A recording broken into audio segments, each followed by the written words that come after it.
Welcome back to the Panthers.com video mailbag presented by CEENTA. Staff writer Max Henson here answering your questions ahead of Carolina's trip to New Orleans.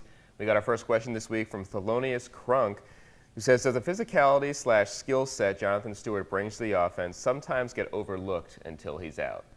It'd be hard to argue against that. I think Jonathan Stewart has proven throughout his time here, and most notably last year, how good a running back he is. Was a Pro Bowler, brings such a punishing, physical running style that this offense really kind of thrives off of. And when he's out, it certainly seems like the running game doesn't look quite the same. Cameron Artis-Payne has filled in admirably, had 2 touchdowns last week on Monday Night Football, but it's a different style. And with the physicality that Stu is able to establish up front, it definitely helps this offense.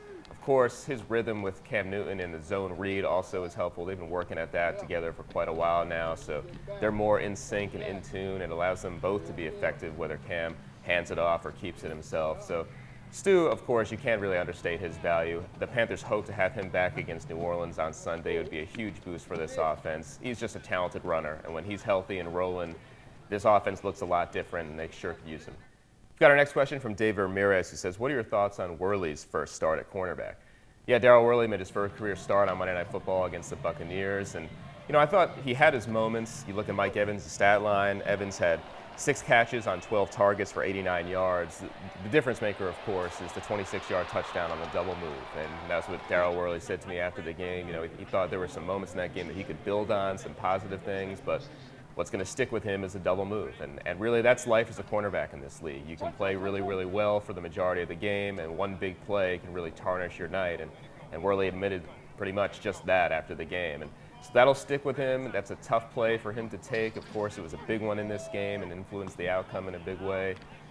But the key for him going forward is trying to use that as a learning experience and get better from it. Head coach Ron Rivera said the same thing. That's part of what this movement to have young cornerbacks out there, you're going to have to live with. You're going to have to live with some of these mistakes. They hope to see fewer and fewer mistakes as these games go by. And by the end of the season, the second half of this year, they should be playing pretty good football. But right now, that's life as a young cornerback in this league. Daryl hoping to improve off of that and be better here against the Saints. Got our last question from Mickey Grant, who says, can you explain why Devin Funchess has only 5 catches in the past 5 games? It's a difficult one to explain, and really, especially when you think about the really solid training camp that Devin Funchess had down in Spartanburg. We were all expecting a really big year from him. It's been a slow start, obviously, as the stats indicate. I think you look at this whole Carolina offense right now, it hasn't been in sync, and they haven't really been able to utilize all the weapons they have to the best of their ability. Greg Olsen, of course, on Monday night had a huge game, and you're going to continue to feed him when he's open and continuing to make plays. We've seen the same thing with Kelvin Benjamin earlier in the year. Devin Funchess, they're still trying to figure out how he can best help this team right now. They've also got guys like Ted Ginn and Philly Brown that they work into the mix as well. And if you're not sustaining drives and you're not giving yourself a high number of plays, it's hard to get that many guys involved. And I think that's what we're seeing. Devin can really become a factor for this offense, and they continue to get rolling and kind of possess the ball for a lot more than they have been, and kind of control the game in that way, get him in on some different packages. We know the kind of talent he has, and we know what he brings to this team. We saw it at the end of last year, some of the big plays he was able to make.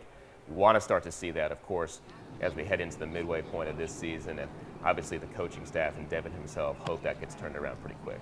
Well, thanks for the questions this week, everybody. We'll do it again next time, right here on Panthers.com.